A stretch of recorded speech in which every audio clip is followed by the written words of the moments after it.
morning. Hi, beautiful angel.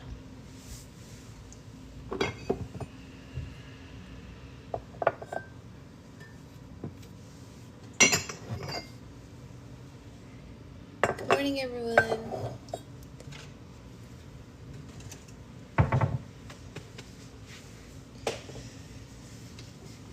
Okay, let's see.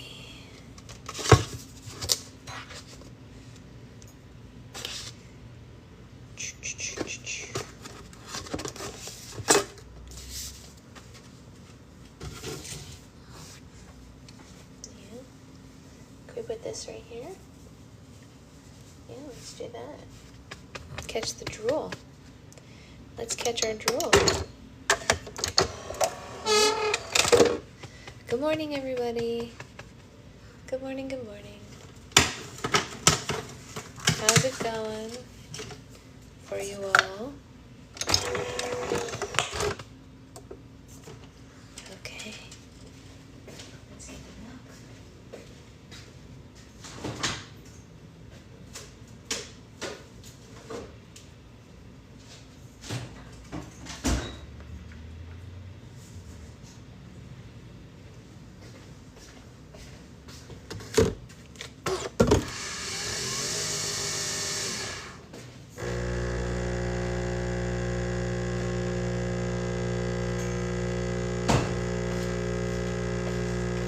Okay, good morning.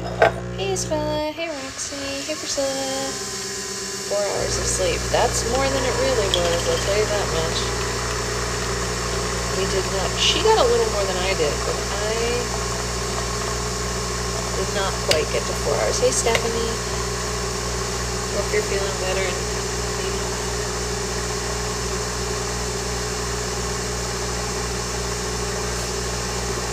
you made it! Yay! How are you feeling? Are you okay? Are you asleep? Has she fallen asleep? No, she is not asleep.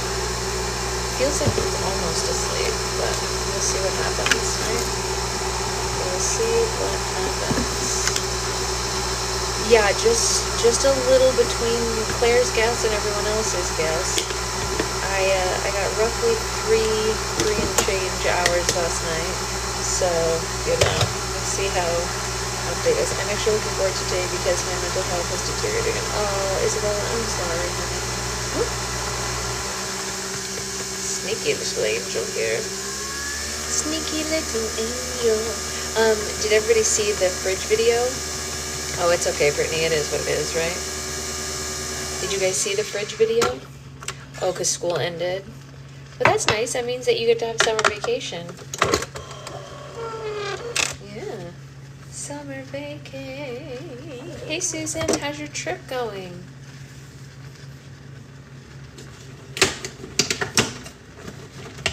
It was a fun video, right?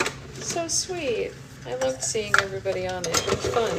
Hey, Jen, did you see? You closed out the video. I much prefer my usual routine. You know, I'm also a routine person, you guys. You leave on Saturday for home. Oh, we're so excited to have you back.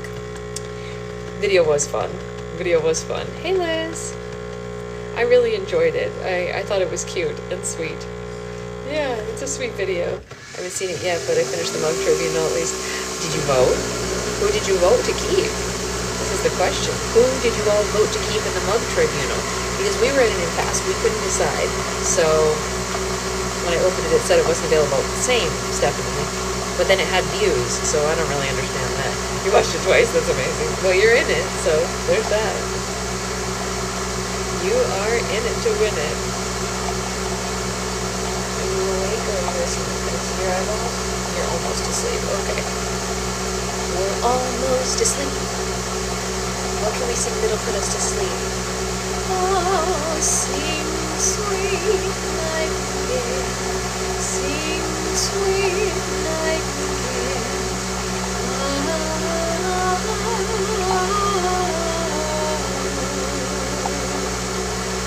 sing sweet nightingale, sing sweet nightingale.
Yes, you have to choose slime. That's right. That's the only way. It's the only way. All right.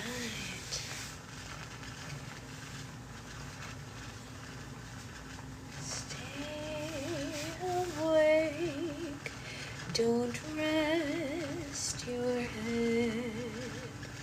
Don't lie down upon your bed while the moon drifts in the sky. Stay awake. Don't close your eyes. Though the world is half asleep, though your pillow's soft and deep, you're not sleeping as you sleep. Stay awake. Don't dream. Morning, Catherine. Hey, Victoria. Hey, Ray. Coffee is needed. We're almost asleep. She's so close to falling asleep. Yeah. I think Dino's Strawberry Secret Husband really wants his work. I know. He really wants women to take. Yeah, we're keeping 2. That's right. We're keeping 2. Yes. Yes. We will keep 2 mugs and get rid of 2 mugs.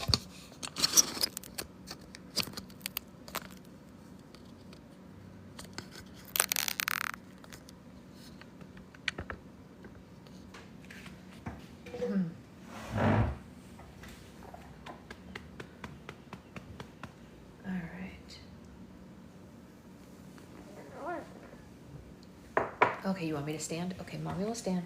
We won't sit. Mommy will stand. If it means that you'll sleep, Mommy will stand. So how's everyone today? What's everyone voting for in the mug tribunal? And my last question of the day is, is anyone watching Bachelor in Paradise besides me? The Woman in Tech one is fading. I know, and it doesn't hold nearly as much coffee. Fixing to move and have to go through my mugs. You might as well do a tribunal. Yeah, because we were at an impasse, actually drinking from the exact coffee cup. You have the same coffee cup as me? Really? Twins, cheers. Ding. We're only halfway through the first episode, but Liz, we should talk about it once we get through it. This cup was a gift, and it is what caused the mug tribunal, actually, because we weren't supposed to have any more mugs because we don't have any space, and then this giant amazing mug came into my life as a gift. We're gonna finish it tonight too, Liz, so we'll let you know. And we decided, well, we got to get rid of something to be able to keep this one, and thus the mug tribunal was born. Oh, by the way, my TikTok appeal was approved, and they said mug tribunal was original content. They agreed with me when I appealed that, because originally they had tried to say it wasn't. It was a rough morning, so grab the entire cold brew bottle, I'm chugging it. You know what? Secret Husband does the same thing, so you're not alone in our household. Then why was it even a tribunal if it was a gift in the tribunal? Everything was in the tribunal. Most of my mugs have been gifts, and they all went into the tribunal anyway. Yes, mug tribunal is an original idea. Yeah, I don't understand how they ever thought otherwise. It's a really strange thing. Jedi even doing that to me, claiming my content is not. Yeah, it's very weird. I don't understand what their qualifications for original or not is, because like trends exist and people like them, but like the mug tribunal wasn't a trend. It was just something my husband thought up, and I made the backdrop with like candles and vases and stuff. So like I'm confused by how they thought that wasn't original, but we're okay now. Hey Naisa. So that is the whole story there. Yeah, totally, totally. I mean, that's not a new thing, getting rid of cups and like picking and whatever like that. But like we did a pretty unique setup, I think. I don't know. I don't know. I thought it was kind of, but also like, who cares if multiple people do, they didn't involve his, but also like, who cares? Like, not you, Jillian, but like to TikTok, who cares if multiple people get rid of mugs in their household? But like, even if it wasn't unique, like, why does TikTok care? That's the part I don't get. Like, why is it grounds for a violation? They're doing it to my slime videos too. I know, David, it's crazy. It's crazy. Trends are a thing on TikTok. We're not even doing trends and we're still getting knocked. I don't understand it. There was a video, David, I made a video that literally said making slime while wearing my baby, which by the way, I'm the only person who does. And they were like, this is unoriginal content. And I was like, find me another person who's baby wearing and making slime at the same time. We should be besties. That's one book talker can talk about a book everyone else is unoriginal. Right. It makes no sense. It makes no sense. One person gets to make slime, one person gets to talk about books, one person gets to wear their baby. Like, why is that? That's not even real. Like, that's not even how the real world works. Yeah. And some people were like, oh, maybe they just didn't want to pay you out for the video. Guys, my video didn't even get enough views to be paid for, so it was just for fun. Yeah, there's entire reenactments. Yeah. Yeah, the checking system is very faulty. I totally agree. Yeah, yeah, reenactments exist. I think we're asleep, you guys. Yes, we did it. We're asleep. 8:40. Okay. Do you think I can sit down? Let's try. It's been days since I've been allowed to sit down while she sleeps. Days. You think that's a joke. I think you guys think I'm kidding when I say that, and maybe you think it's only when I'm live, thank you, Liz, that she doesn't let me sit, but no. When she's asleep all over, I have to stand up. She requires it of me. Anyway, let's read now before I regret it, right? We're halfway through chapter 13. Evelyn hates me sitting now too. Well, when I got pregnant, too like further into the pregnancy, it just became uncomfortable to sit. Yeah, no, completely believe you. Yeah, teething is exhausting. She's like, strengthen your core or else. I woke up with a big migraine. Oh no, did you not drink enough water yesterday? Hey, by the way, you guys, she demanded you stand all the time. Okay, see, it's not just me. Did you guys, I don't know if you guys know this, I found this out last night, and I feel like it's important for me to tell everyone since I've been talking about Liquid IV. You're not supposed to have more than one packet in a 24-hour period. I didn't know that. Maybe it says it. Let me look.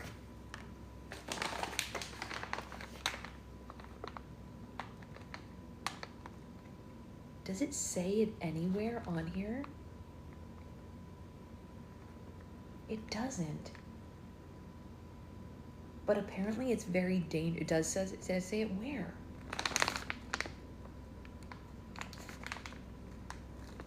Yeah, Liz, you have to stop, apparently. Because apparently it can cause seizures if you do more than one a day and you like overload your body with it. Yeah. I'm reading it right now and I don't see anything on the package that says it. I mean, it says serving size, 1 stick. The good thing is I usually split one up through multiple cups throughout the day, but someone in my due date group posted about this. I guess they got seizures from having too many. I have a little bit of a difficult time believing that's the only factor involved, but I'm gonna be careful anyway, and I told my husband to be careful, so we're just gonna limit ourselves. Okay, well, that's different, Christy. I think if you have POTS, it's different because I think it is the salt contact. Yeah, Roxy's right. It's the sodium intake. And I think if you have POTS, you need more sodium. So it might be a different story for those people. Always go with what your doctor says. Don't listen to me. But I read about this and I was like, oh my God, I got to tell everybody before anybody has an issue. You know, I don't want anybody to get, especially a pregnant friend. You know what I mean? Like, my God. It's sodium, which is so high if you do multiple. Yeah.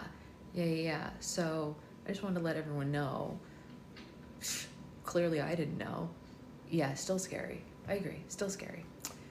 So anyway, now that we've gotten that out of the way, let's go ahead and read the rest of chapter 13 and hopefully chapter 14. Here we go. Silka wastes no time in bragging about her size, her strength, her axe handling, and her scoring a 10. She doesn't even bother mentioning her alliance with the careers. When Caesar brings them up, she just says, yeah, it sure helps to have someone to clear the field. Panache swaggers onto stage next, stopping 3 different times to pose and flex his muscles for the audience.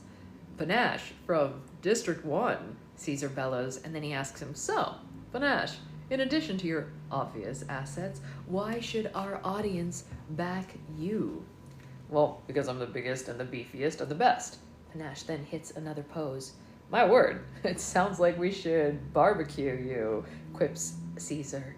That's right, I'm all meat, little man, says Panache, giving Caesar a patronizing pat on the head. He's just so easy to loathe. You can see the cut landing with Caesar, but he lives for this stuff. Even your brain? He asks in wonder, and the audience titters. Confusion crosses Panache's face, and then anger at the teasing. Not my brain. Obviously, it's gray stuff. Caesar nods, straight-faced, as if he's digesting this, while the audience, meanwhile, cracks up. Panache begins to burn, and I remember the train window, which was only an innocent bystander, and for a minute I think he might destroy Caesar, but he catches himself, and he shouts to the audience. What does it matter? Matter? Caesar sputters. Oh, I think brains matter quite a bit. The capital citizens lose it, and so do I, until I remember the joke's not just on Panache. It's on all of us stupid, clawed, district piglets. Animals for their entertainment, expendable for their pleasure, too dumb to deserve to live. And Caesar settles the audience and tries to get back to the interview. No. All in good fun, Panache. All in good fun. Personally, I failed biology. Anyway, so tell us, what's your first weapon of choice? My fists, says Panache, holding one right up to Caesar's nose. And Caesar takes a delicate step back and turns his head to the audience and stage whispers, also meaty. It's all over then for Panache. They show slow shots of people overcome with hilarity, tears streaming down their cheeks, gasping for breath. And Caesar pretends that he's trying to continue his questions, but he jumps back every time Panache looks at him, mugging in terror for the camera. I can't stand Panache, but this is unfair. A bell signals that his time is up, and he has no choice but to leave the stage, steaming and humiliated. The rest of the tributes from 1 and 2 seem to realize that they're in danger of being classified as stupid beasts too, so they make an effort to play their prowess with weapons and benefits of the career pack. But Panache has done some damage, and any attempt to boast about muscle comes with a comic side eye from Caesar, and it tickles the audience. I remember my pa saying, if you can get people to laugh at someone, it makes them look weak. He meant the heavies in the capital, but it seems to be true here as well. Up until this point, no mention has been made of the newcomers, but Dido kicks off District 3's interviews with news of our alliance by generously laying out the entire team by name, every one of us, and touting our skills too. Ampert follows with his whole theory of previous tributes being brainwashed and disproportionate number of career wins, and how it will only take numbers to bring a different result. He doesn't even mention his own attributes. He doesn't need to, because he's clearly so whip-smart that Caesar remarks on it with approval. In fact, all of District 3 comes off as brainy, collaborative, composed, in high contrast to the careers, and they get plenty of applause for it. District 4 came prepared to showcase their trident and netting skills, not to strategize about the newcomers. They fumble when confronted with Caesar's line of questioning. Those kids seem to be pretty bright, don't you think? What else do you think they have up their sleeves? And what about their numbers? What plan does the career have to discuss the countering of the newcomers? By the first palate cleanser, the capital's buzzing about the newcomers, while the audience is treated to highlights of fashion through the games. District 5 calls an emergency meeting in the green room. As their sole remaining career district, this will be their alliance's last chance to present their case against the newcomers. The rest of the evening will indeed belong to us. District 9, despite their commitment to the newcomers, tends to remain exclusive.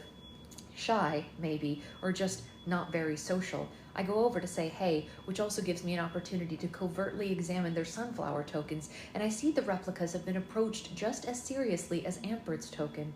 The little cracks in Kerna's flower look so convincing, I worry that they haven't actually replaced it. I don't want to go to the trouble of getting to that tank only to be caught trying to detonate a lump of salt flower dough. But either I trust Beatty or I don't. He's certainly going out on a limb trusting me. After the break, District 5 does their best to highlight our shortcomings, and they focus on our size and dearth of training, but the lack of cohesive plan to eliminate us, probably because of the smugness of the careers, made this seem totally unnecessary, and they end up contradicting each other. Will they stay in one pack, or will they break up? Will they share food and water? Who's the leader of the careers, and who's going to follow them? Basic questions clearly they never discussed, and when they're not sure of the answers, the temptation to promote themselves wins out. I'm a little worried since my doves are next, swimming in chiffon ruffles, but once Welly steps up to Caesar's mic, it's pure newcomers for the rest of the night. Her diminutive size becomes secondary as she assuredly answers the same questions that tripped up District 5, but without hesitation. We'll always be one pack, as you call it, but we'll divide up as necessary to defeat the careers. Oh, yeah, we're gonna share our provisions. It just makes sense for us to do so. No, we don't have one leader, and as such, the newcomers are more committed to the alliance itself, which is better, because we will lose kids. But Ampert came up with this idea that brought us all together, and we've all sworn to follow his plan and to protect one another to the end. I don't know, maybe Ampert left me out of the loop when it came to our interview strategy because he knew that I'd be preoccupied with the sabotage, but the newcomers all have their ducks in a row. Nobody talks too much about themselves, and they stress the power of the group and the advantage of the newcomers that they're going to exploit in the arena. How the small size can be a plus for climbing trees or hiding, needing less food, and how being able to trust your teammates mean that you'll get better sleep, so the careers won't be catching any Z's, and how brain power, which we, by the way, have in spades, comes in handy for everything from strategy to building things to catching food. And in the brief moments that they pitch their own skills, it's about how they're going to use them to help each other.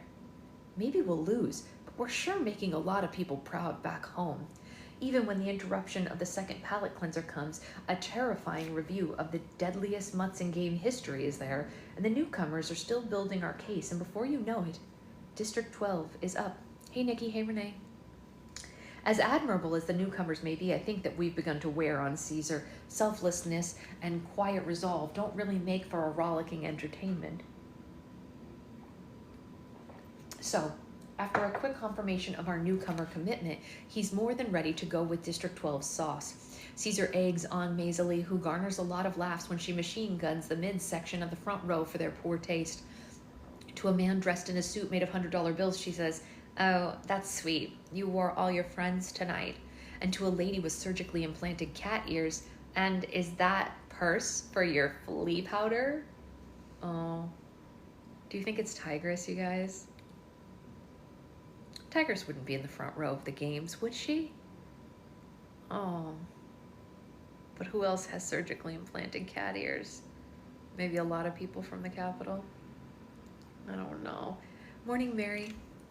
Wyatt spouts off complicated odds that a game maker with calculator confirms, and when he correctly figures the amount of sponsor dollars it would take to send a tribute a stuffed pheasant in 2 weeks into the game, given the rising inflation of 38% a day, he genuinely blows Caesar away.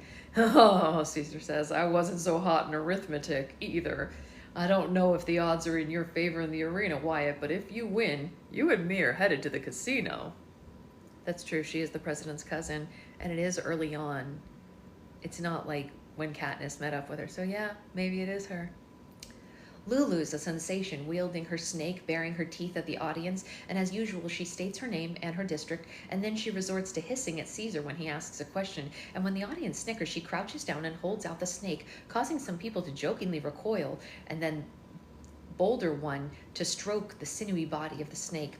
She's winning them over until, for the first time this evening, perhaps inspired by her ferocity, Caesar says, "Now, Luella, what will the newcomers do if they kill off all the careers? What will happen to you kids then?" And as if on cue, the snake hisses in a woman's jewel-studded face, and Lulu growls, "You'll murder us. You'll all murder us." If the sight of this strange little girl wrapped in a snake amused them, her attack on the Capitol does not. Gasps and sounds of disapproval rise from the audience, but she persists. You'll murder us! You'll murder us all! Her pitch gets higher and higher. The effect is chilling. You'll murder us! The facade of fun then vanishes, and she begins to crawl along the edge of the stage, singing out to the front row ticket holders, You! Even Caesar's famous cool is blown as he dances along after her, trying to recapture the magic. Oh, okay, Luella. It's unfortunate, but the games can only have one winner, right? Luella, listen. Oh, well, yeah, anyway, she certainly is determined, huh? Well, a little help here, please? Mid-accusation, Lulu falls silent. Her eyes roll upward, and she collapses to the floorboards. Well, she's fainted from exhaustion, and not a moment too soon, exclaimed Caesar. I'm certain the game makers had a hand in that, probably drugging her through her pump. They let Wyatt return to carry her off stage as Caesar immediately segues into introducing me. And now, our final tribute of the evening, Hamish Abernathy from District 12. I take my time crossing the stage because I don't think a guy with cocktail glasses on his vest would hurry. Caesar, in recovery mode, jumps right in. So, anyway, Hamish, what do you think of the games having 100% more competitors than usual? This is the first time that they're going to hear me speak, and I want to make a lasting impression, but suddenly I'm not thinking of Great Uncle Silas. I'm thinking of Woodbine Chance, who would have been standing there in my place. He was always walking a line of trouble, but people did like him, especially girls. Too young to be considered real danger yet, but he certainly was a rascal. I give a shrug, and I let a little of that Chance attitude slip in. I don't really see it making much of a difference. They'll still be 100% as stupid as usual, so I figured the odds will be roughly the same. An appreciative chuckle runs through the audience. I give them a half smile. Speaking of the careers, of course, I say. Well, it isn't common knowledge, but I hear you've had some run-ins with one of the careers. Panache, maybe? Caesar asks. And I come back with, heard you did too. Caesar laughs along with the audience. Yeah, I'm not on good terms with any of the careers, but the newcomers are plenty smart and 100% safe with me. Yeah, well, judging by your game maker score, everybody's... Sorry. Oh. I did that wrong. Let me go back. I come back at him with, I heard you did too, and Caesar laughs along with the audience. And Hamish continues, yeah, I'm not on good terms with any of the careers, but the newcomers are plenty smart and 100% safe with me. Well, judging by your game maker score, everybody's safe with you, observes Caesar, drawing an ooh from the audience. So I hear you got a 1 in training. Not so easy, I tell him. I consider that a badge of honor. I mean, I've got 31 sworn allies, this rock-hard body, and a brain 5 times smarter than any careers, and know what else I've got? Guts, because clearly I'm not afraid to piss off the game makers. I open my arms to the audience and I pace along the front of the stage while they hoot in support. Shoot, a 10? 10? Anybody can get a 10. You have to be a special kind of trouble to get a 1. Am I right? Cheers of affirmation come.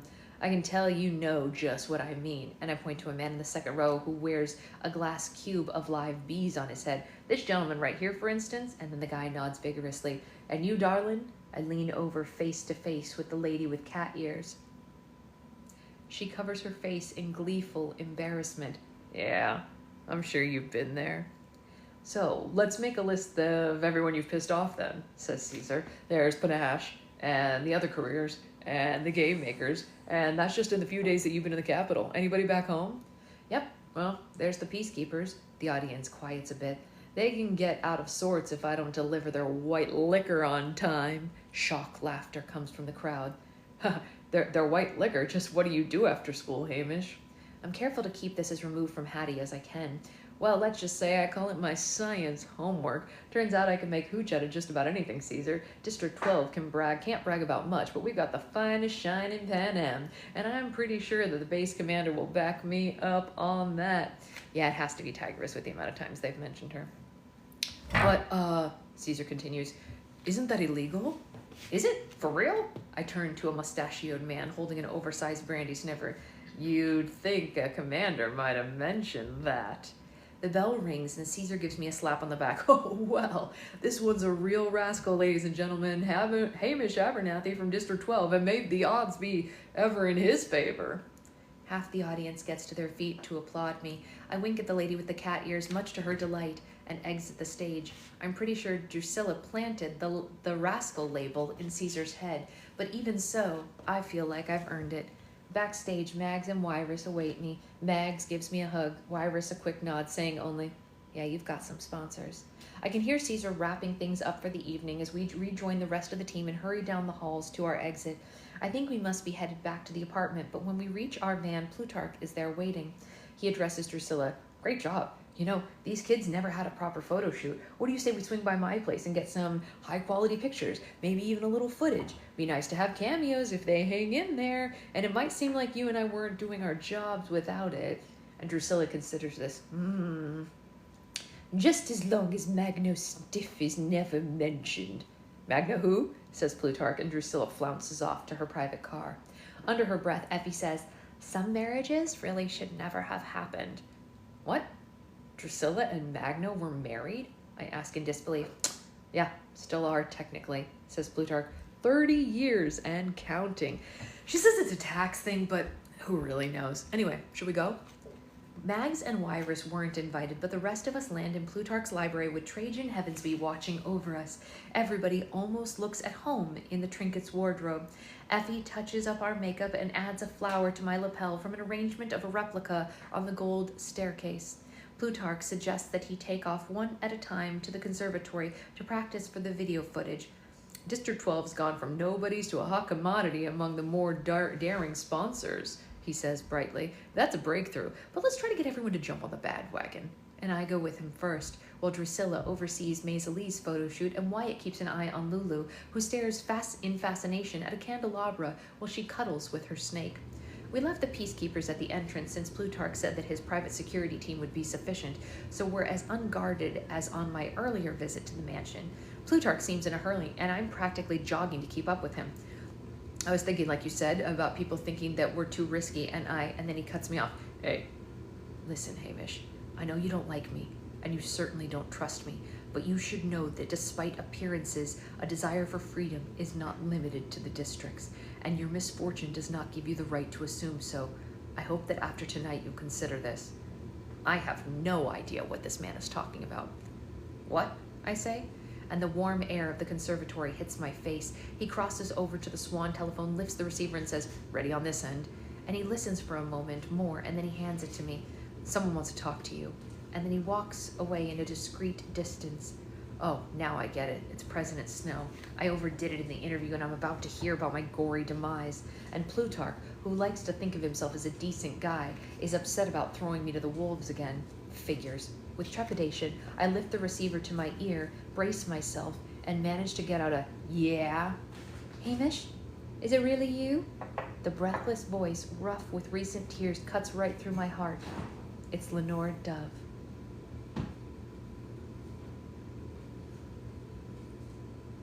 Good morning. It's Lenore Dove, babe. It's his girlfriend back home. Gal. No, it's his girlfriend from back home. I've never told about Dove, D-O-V-E. Dove. Lenore Dove, that's her name. Bird. Yeah, like the bird, but also like the color. It's like your shirt, actually. My name used to be Dove. Your name used to be Dove? Yeah. Really? Dove what? If you're a part of the Covey, you have Dove. to have... No. That was better to not say. Dove soap. Let's go with that. Let's go with Dove soap. Let's go with Dove soap. It's nice and clean. Okay, let's continue, shall we? Ahem. And by the way, for anyone keeping track for their Goodreads, we're on page 200 right now, 48% into the book. How long has our child been sleeping?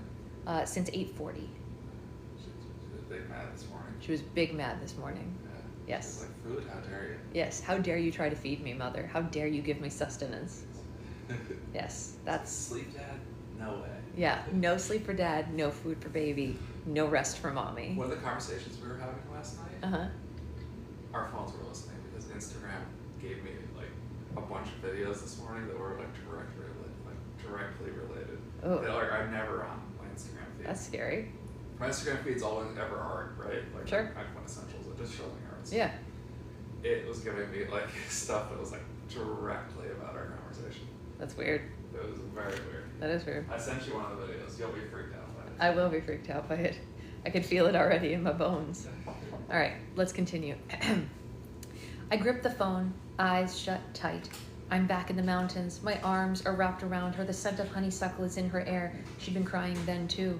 Not at anything that I did, but because they'd hung a man that morning and the rest of us had to watch. But there we were, high in the hills, with not one but two rainbows arching across the sky. Sometimes she cries because these things are so beautiful and we keep messing them up, because the world doesn't have to be so terrifying. That's on the people, not on the world. Hamish? Yeah, it's me. I'm here. Where are you calling from? I'm on the Peacekeepers base. They arrested me. This jolts me back to the conservatory. It's not honeysuckle that I'm smelling, but the faint mix of roses and decaying meat drifting off the nephews. My arms can't protect her, only embrace the empty air. Are you? When? What for? Is this because I joked about the Peacekeepers buying white liquor? Are they taking out my waywardness on her? Well, last night for playing music, I guess I went a little crazy when they gave you that one in training, and I took my tune box over to the Justice Building. They hadn't pulled down the stage yet, and I just did a few songs. She doesn't have to tell me which songs. The Goose and the Common, the Capitol Store, and the Hanging Tree. All the ones she's forbidden to play in public. Clerk Carmine and Tam Amber must be going nuts right now, and I share their exasperation and their fear. Oh, Lenore Dove. Are you all right? Did they hurt you? No, they just hauled me in. Less about what I played and more about how it drew people. Everybody's real upset this year. There's just so many kids. They need to be placed together to raise their voices. Sometimes it hurts too bad to bear this all alone.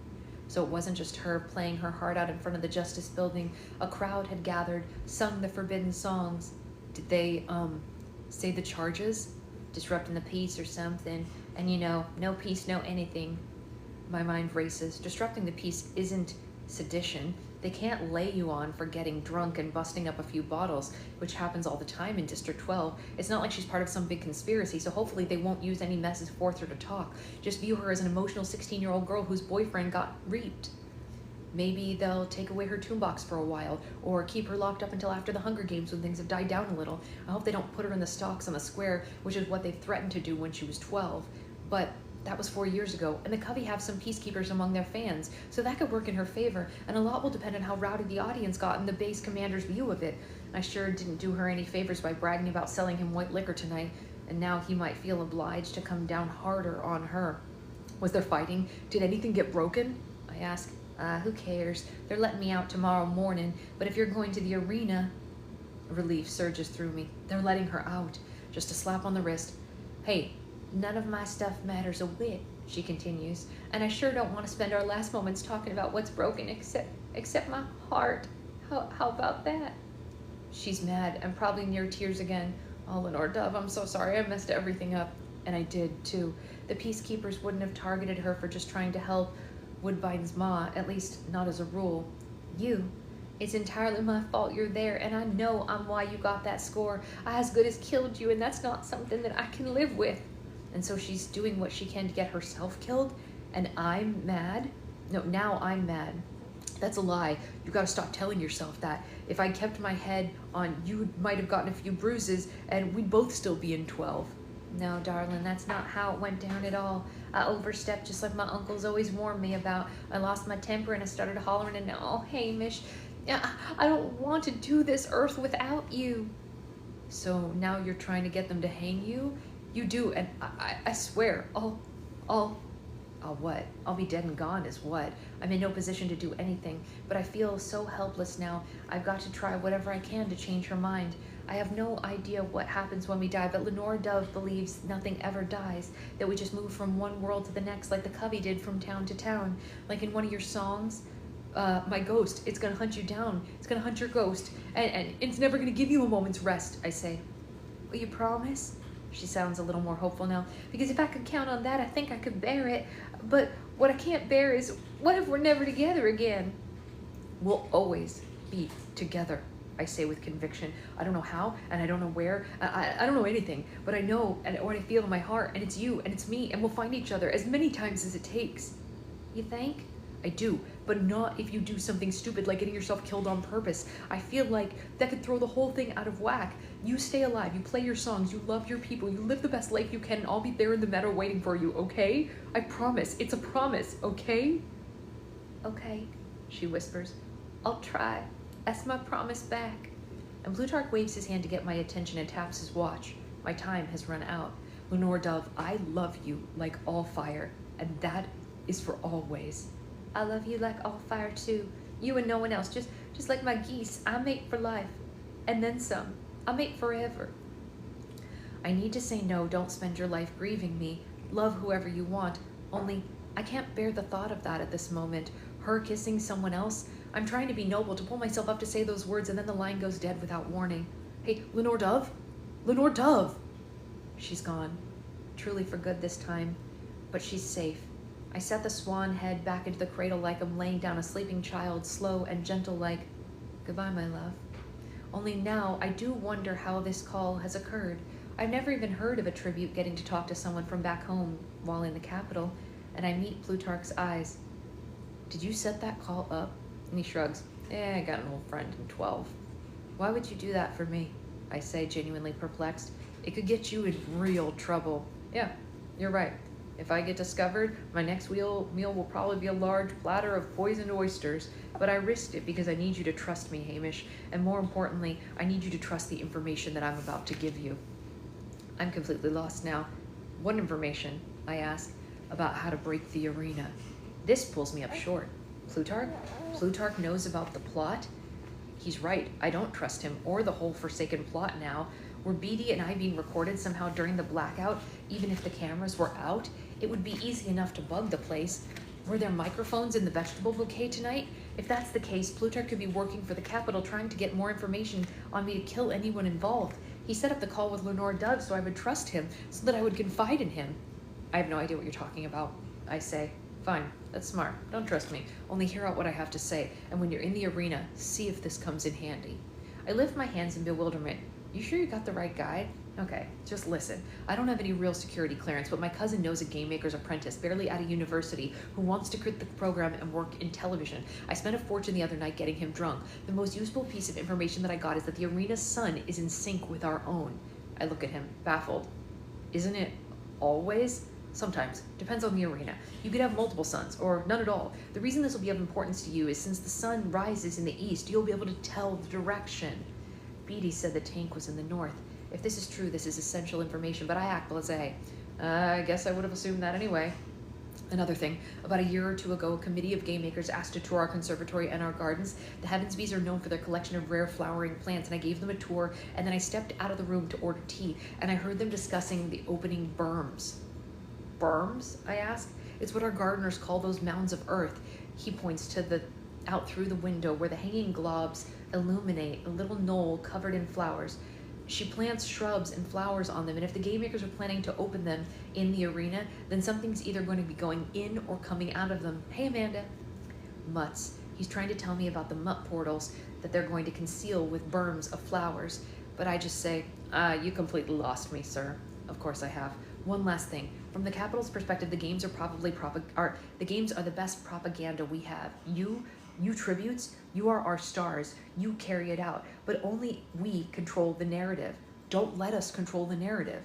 And Plutarch grasps my shoulder and gives me a little shake. No more implicit submission for you, Hamish Abernathy. Blow that water tank sky high. The entire country needs you to. I can't help but think of Pa's directive as Saoirse Whitcomb. Seems like a lot to lay on my my doorstep to fix this mess or else. And Effie hurries in the door. Mr. Heavensby? Oh, there you are. Drusilla wants you to help with Lulu's photos. The snake is stealing focus. Plutarch chuckles a little. Never work with children or animals, Miss Trinket. Come on, Hamish. And maybe it isn't my place to say, continues Effie, but she's being awfully hard on Maisie. Well, Maisie is a 16-year-old with great cheekbones, two things that Drusilla could never achieve. I know. It's sad. I give her points for trying. Effie's hands go to her face. I guess it's time for me to start trying myself. Oh, I think you've got a few years. All my friends have begun maintenance. It's just that I hate needles.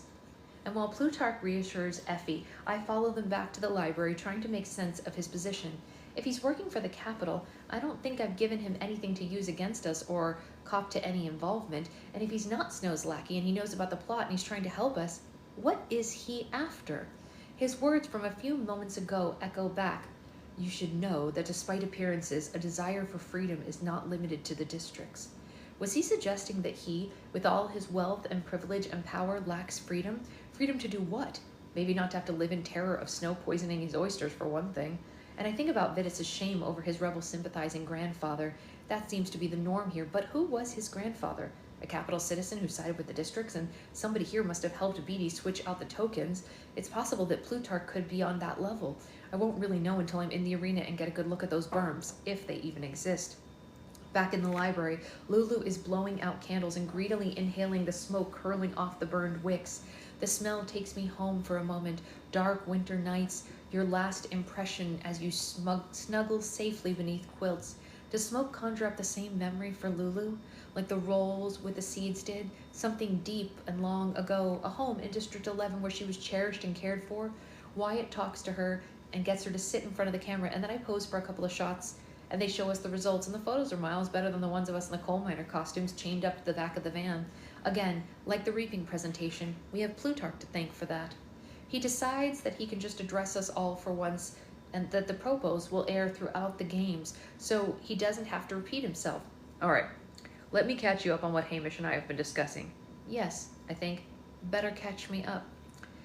Let's start with the basics. Public opinion is driven by emotion. People have emotional responses to something and they come up with an argument for why it logically makes sense, says Plutarch. I don't think that's smart, says Wyatt, looking uneasy.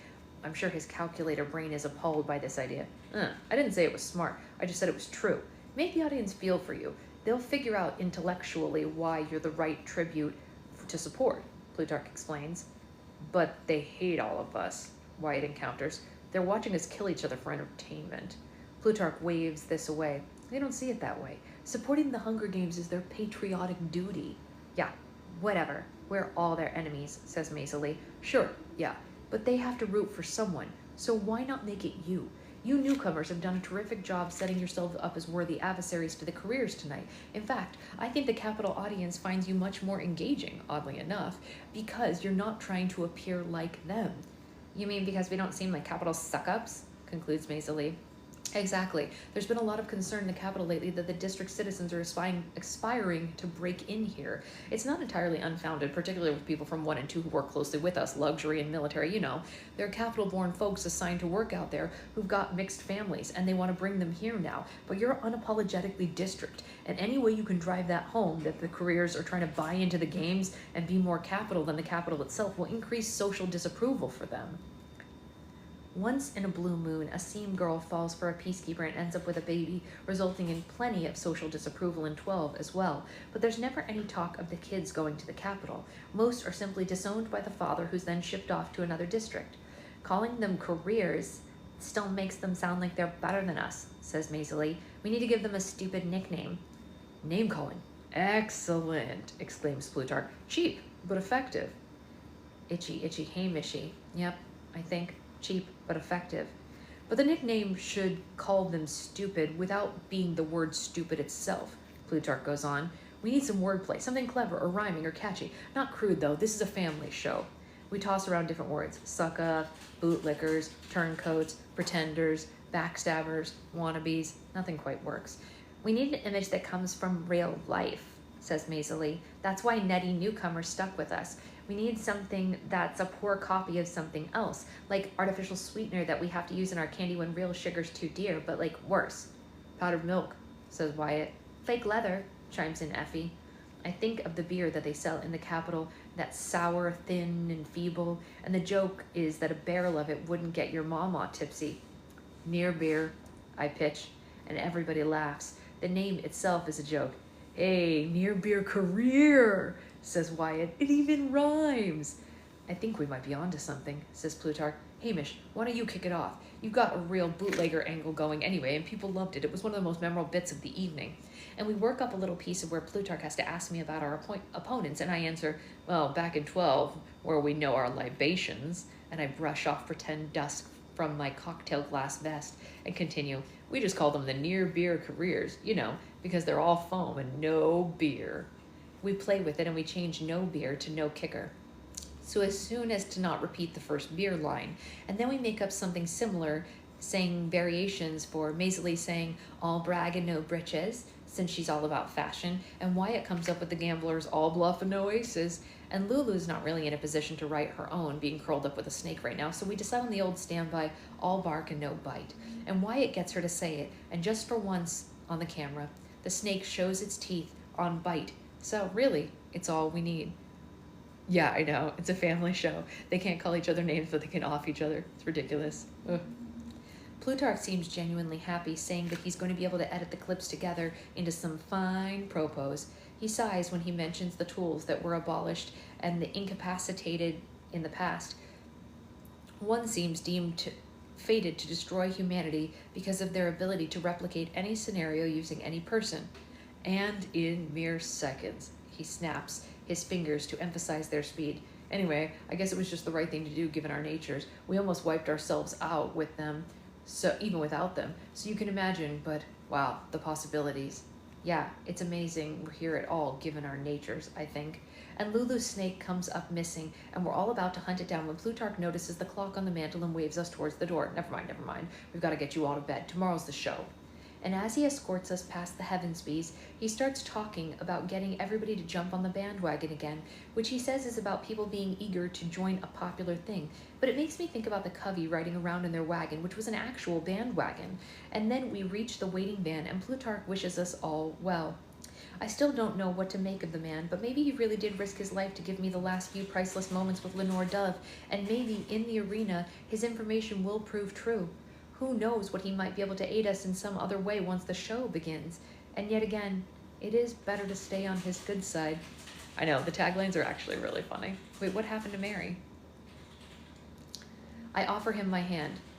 Thanks for your help, Plutarch, I say. Gratified, he takes it. Well, I'm despicable on many levels, but I am on your side. I guess we'll see, I think.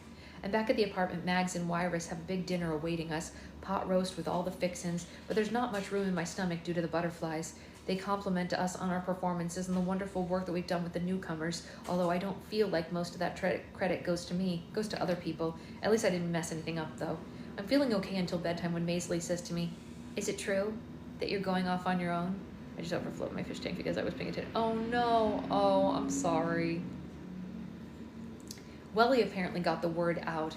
Listen, I got a 1, Maisie, I said. They're gunning for me. You and Wyatt have a much better chance without me. I don't mention Lulu because I don't think she stands a chance at all. Trust your head. I'm a bad bet for you. And I wonder if it wasn't part of the flooding plot. If I wasn't a part of the flooding plot, would I be so selfless, or would I cling to the safety of this group? It doesn't make me happy to break from them. Look, who knows what'll happen in there. Maybe we'll end up crossing paths, but I can't make choices for you with the choices I've made. Okay, says Maisie. So we're back to where we were on the train. You don't want us for allies? I don't want anybody, I clarify. It's lonely going rogue. I wish I could tell them everything about the plot, about speaking to Lenore Dove, about Snow's warning and Plutarch's rising sun, but that would all invite questions and ultimately cause trouble. So that's where I leave it. I don't want anybody. Lights off. And Lulu's immediately dead to the world, and the rest of us toss and turn a lot. I keep dreaming about Lenore Dove and then snap awake, her name song hitting way too close to home. In it, the guy loses the love of his life, Lenore, and he's going crazy for missing her. And then this big old raven shows up at his house and won't leave. Whenever he asks the bird anything, it just says, "Nevermore," which, as you can imagine, just makes him crazier. Tell this soul with sorrow laden if, with the distant Aiden, it shall clasp a sainted maiden whom the angels named Lenore. Clasp a rare and radiant maiden whom the angels named Lenore. Quoth the raven, "Nevermore." Angels, Lenore Dove told me, are humans with wings who live in a place called heaven. Some people believe in it, she said.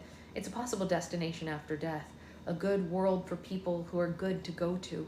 But Lenore Dove is winged being on my mind at the moment.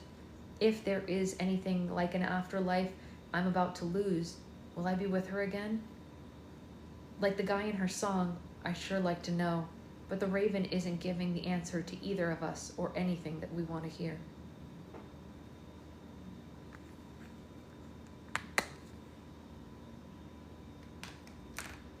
Sad. So I guess with chapter 15 tomorrow, we will enter the arena.